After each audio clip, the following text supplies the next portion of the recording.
ভিডিওটা এডিট করে ছাড়তে ছাড়তে অনেকটা রাত হয়ে গেল। আজকে আমরা চলে এসেছি বাগমোড়ে ওয়াও মোমোতে।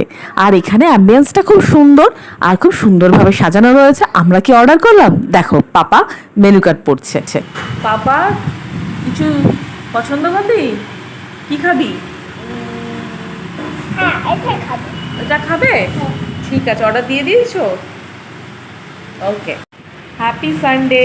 সানডে ইভিনিংয়ে আমরা চলে এসেছি ওয়াও মোমোতে। এটা বাগমোড়ে রয়েছে। তো আজকে সকালে পান্তা ভাত দিয়ে শুরু, দুপুরবেলা ছিল মাছের মাথা দিয়ে মুগ ডাল, ফ্রেঞ্চ ফ্রাই আর মাছের কালিয়া, আর সন্ধ্যেবেলায় মোমো। তো তোমরা কে কে মোমো লাভার্স প্লিজ কমেন্ট করো। তো চলো, অর্ডার দিয়েছি, আমরা খাবো। দেখো যে আমাদের chicken momo ready and serve. Papa এখানে ফার্স্ট টেস্ট করছে। দেখো, ছোট্ট মুখে বড় একটা মোমো ঢুকিয়ে দিয়েছে সস মাখিয়ে। আমি হাসছি ওটা দেখে। আর আমিও একটা টেস্ট করেছি, সত্যিই খেতে খুব ভালো, সত্যিই খেতে খুব ভালো। ভিডিওটা আজকে এই পর্যন্ত। Good night.